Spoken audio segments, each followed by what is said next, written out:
Halo Infinite is a movement shooter. There, I said it. Well, it's sorta a movement shooter. When we think of movement shooters, and movement games in general, we think of games like Titanfall, Mirror's Edge, or Neon White. Games where players are always sliding, wall running, and double jumping, usually at very high speeds. But personally, I think the term movement shooter should be broadened to involve games that aren't just about players traveling at Mach fuck. So, that being said, Halo Infinite is a movement shooter. But croutons, you may ask. How is Halo Infinite a movement shooter when Halo Studios axed omnidirectional movement and other advanced movement mechanics like ground pound from Halo 5? Well, my sweet summer child, they baked it into the physics and map design. They baked it into the physics and map design.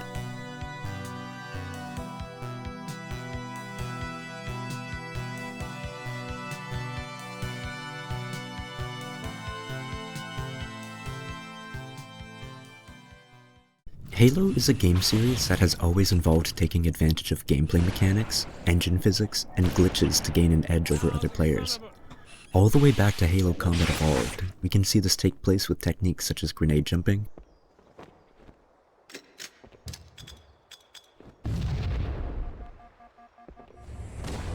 backpack reloading,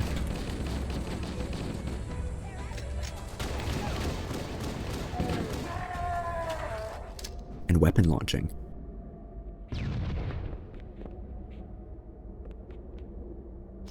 There's even a medal you can earn in Halo Infinite that's a direct reference to weapon launching. Combat evolved. Anyways, these mechanics and glitches, whether coded intentionally or not, provide players with the opportunity to express their skills beyond those of the Halo trifecta: shooting, grenades, and melee. In the case of Halo 5, the advanced movement system gave players a fourth main gameplay design choice to explore and master. Unlike in Halo 4, where specific loadouts gave certain players inherent advantages over others, giving each player in Halo 5 access to the same advanced movement system simultaneously leveled the playing field and expanded the skill ceiling. Average players had the opportunity to thrust away and have their opponent miss a shot or two, and highly skilled players regularly would make you go, wow, how the hell did they do that? But in Halo Infinite, instead of being given thrust as an ability that can be activated at the push of a button in any situation, thrust is placed around the map instead. Let me show you.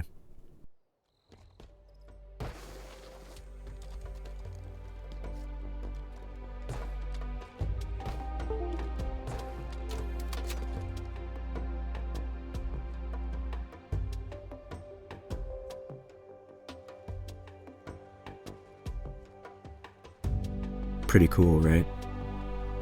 Oh, the literal thrust equipment is placed around certain maps too, but more on that later. Immediately, we can see how this technique, called curb sliding or G-sliding, provides players the flexibility of advanced movement that Halo 5 did, while raising the skill ceiling of the movement itself. You get a boost in momentum in virtually any direction, but you can't just curb slide by pressing a button the way you can thrust by pressing a button in Halo 5. Reaching the maximum speed and distance a curb slide can offer requires combining the timing of the movement of your character and the timing of pressing multiple buttons. And depending on the surface you're sliding off of, that timing will vary. One thing I love about curb sliding is that there's virtually no cooldown. This lets you simply fly across maps sometimes. Ugh, so satisfying. I kinda like to see curb sliding as Thrust's cooler older brother, something that's a little more developed and intriguing at the same time. Another technique that allows skill expression is ghost jumping. Ghost jumping refers to the player's ability to jump after their feet completely leaves a ledge. This allows players to reach spaces that may require just a little extra distance. Ghost jumping has its uses in combat too. Against unsuspecting players, using this technique will throw their aim completely off. Plus, it's just fun to do. Now the real fun begins when we combine these two techniques. Curb sliding and ghost jumping allows players to quickly traverse maps and reach tricky locations, and in ways that might require an extra jump or clamber otherwise. Take Recharge, for example. The way the map looks implies that if you want to go from batteries to C-plat, you should jump from here to here to here, which keeps you exposed and vulnerable to backshots for a long time. but the way the map is designed implies that you should do this instead.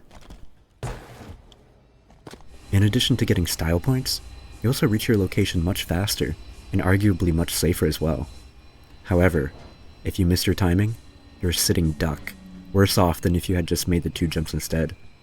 On the other side of things, if you're defending C-Plat, you can make this jump to hold an unconventional angle that most players won't think to look at. And this is all done without thrust. Don't worry, I didn't forget about thrust.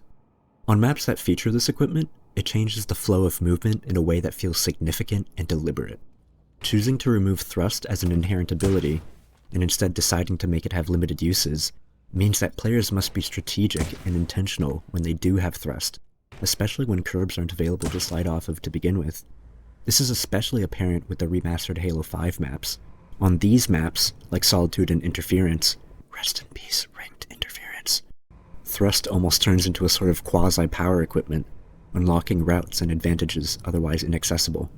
This is a pretty good jump on the new remastered map, Origin.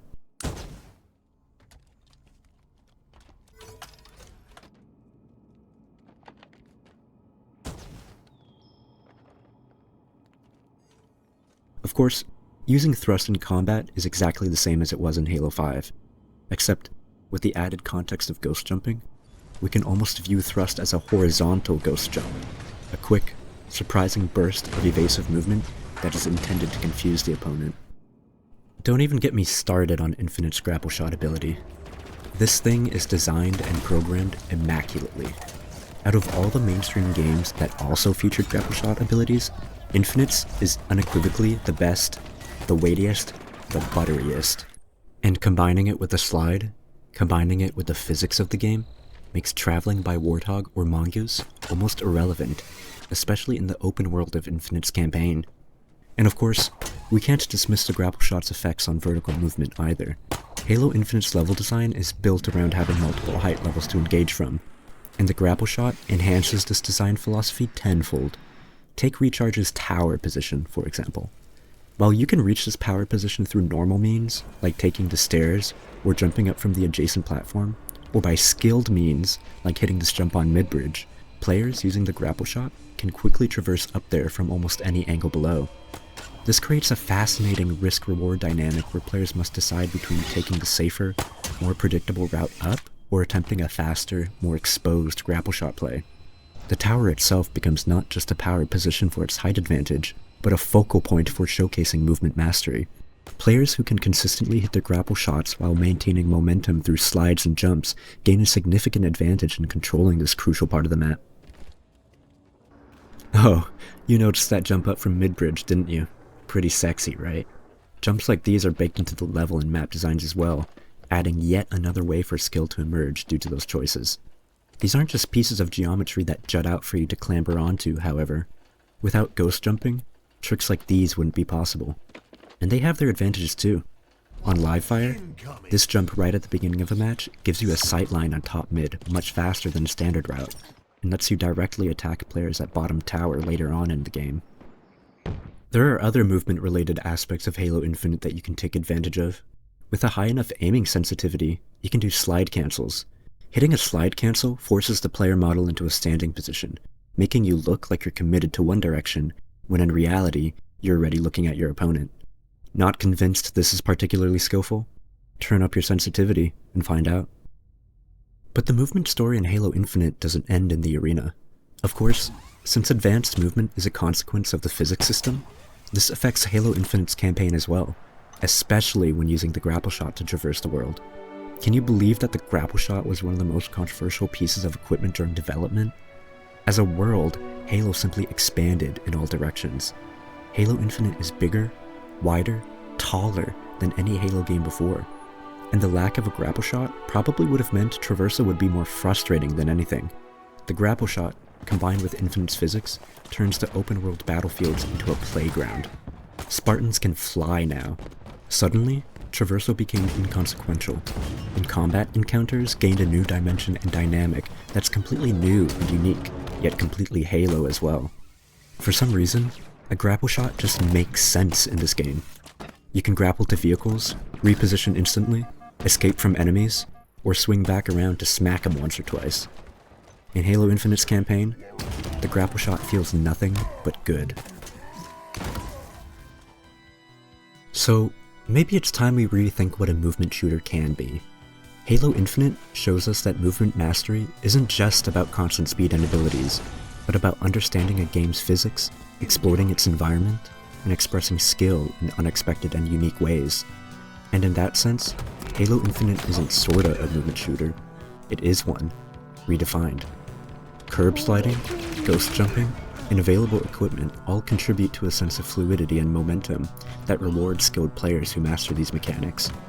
While it may not match the breakneck speeds of games like Titanfall, Halo Infinite's sophisticated mechanics create a unique and engaging experience that stands out both as a shooter and within the broader gaming landscape. Movement is woven into Infinite's very DNA. It's a game that rewards strategic thinking and precision, while encouraging players to explore its nuances and discover hidden potential. And that, I think, is something truly special. Thanks for watching.